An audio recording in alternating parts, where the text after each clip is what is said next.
हीरापुर गांव में कुछ ऐसा हुआ जिसकी वजह से वहां के लोगों ने बर्फ के गोले खाना ही छोड़ दिया। तो वो क्या हुआ था, जानने के लिए पूरी कहानी जरूर देखें। गांव में एक भूत गोले बेचने आया करता था और जो कोई भी उसके गोले खाता था वो बर्फ की सीली की तरह एकदम जम जाता था और बर्फ बन जाता था। अरे यो फूलमती, तुम सुनी हो का उस गोला वाला के बारे में? दुईठो बच्चा उसका गोला खा के बर्फ बन गए। अरे हाँ हाँ, काहे नहीं सुने होंगे, ज़रूर सुने हैं उसके बारे में। सुना है कि वो बहुत खतरनाक और डरावना भूत है और गोले बेचने आता है और जो भी उसके गोले खाता है वो बर्फ का बन जाता है। कई लोगों की तो लाश भी मिली है पहाड़ी के नीचे बर्फ के टुकड़ों की तरह बिखरी हुई। ई तो परसों बोल रहे थे कि डार्लिंग तुम्हारे लिए गोला ले आए, हमने तो साफ साफ मना कर दिया।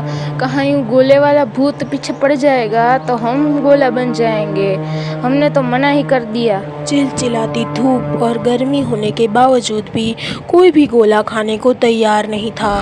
गोले वाले भूत का खौफ पूरे गांव में फैल चुका था। ऐसे ही एक दिन छच्चू और मोहिनी नाम के एक पति पत्नी उस गांव में नए नए रहने आते हैं। अब नया घर ढूंढ ही लिया है तो सारा सामान जल्दी से अपनी अपनी जगह पे रख दो। अजी सुनते हो, मैं क्या कह रही हूँ? इतनी गर्मी में मुझसे कोई भी काम नहीं होगा। आप पहले मेरे लिए कुछ ठंडा ठंडा सा खाने को ले आइए। नए नए गांव में अब तुम्हारे लिए कुछ अच्छा ठंडा खाना लेने में कहाँ पर जाऊँ? अजी वो सब मैं नहीं जानती, आप बस मेरे लिए कुछ ठंडा ठंडा सा खाना ले आइए। अपनी पत्नी की बात सुनकर छच्चू ठंडा खाना ढूंढने को निकल जाता है, लेकिन बहुत दूर दूर तक चलने पर भी उसे कुछ भी ठंडा खाना नहीं मिलता। तभी अचानक उसके कानों में एक गूंज पड़ती है। ले लो गोले ले लो, गर्मी में ठंडक देने वाले मीठे मीठे रंग बिरंगी गोले गोले गोले ले लो।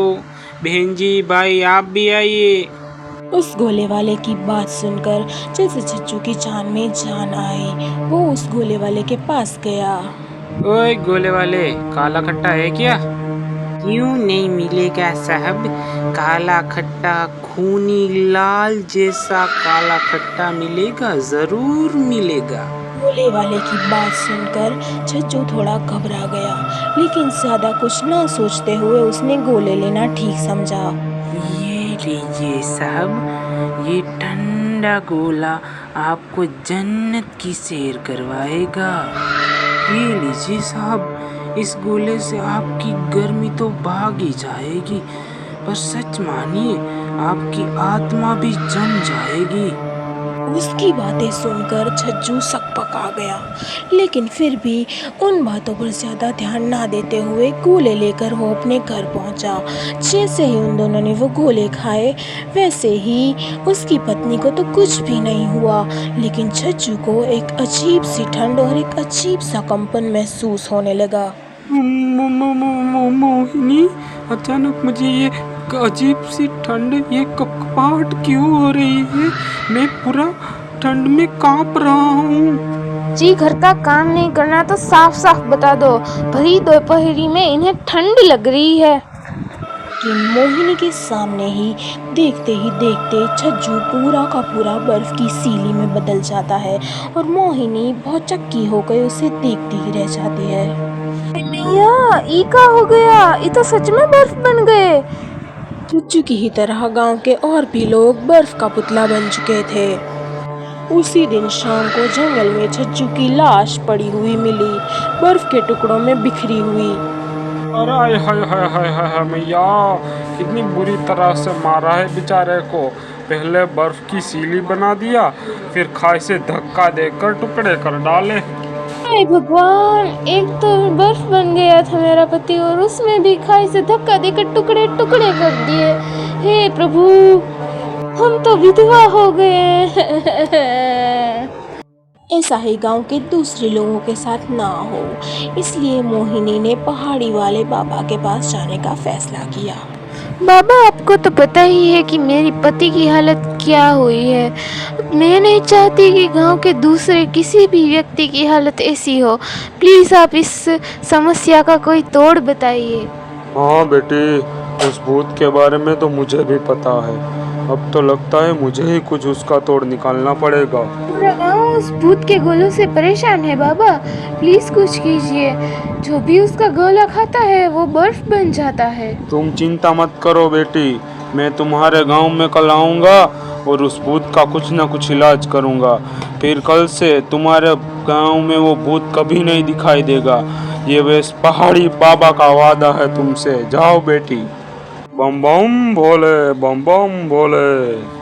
जैसा कि तय हुआ था, अगले दिन बाबा गांव में आते हैं और बाबा उस गोले वाले भूत की तलाश में लग जाते हैं। गोले वाले, सामने आ जा, मुझे भी तेरा गोला खाना है। बाकी इतना कहते ही जोरों जोरों से हवाएं चलने लगती है और आसमान में बिजलियां कड़कने लगती है और तभी वो गोले वाला भूत बाबा के सामने आ जाता है। अरे क्यों रे बाबे, तुझे तेरी मौत पुकार रही है क्या? तो तुझे मेरा गोला खाना है? हाँ, किसकी मौत किसे पुकार रही है ये तो आगे पता चलेगा।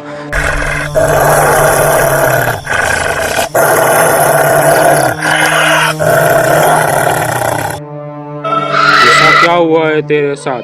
तेरी कहानी बता मुझे। इस मोहिनी के पति को मैंने इसलिए मारा क्योंकि ये मोहिनी कोई दूध की धुली नहीं है।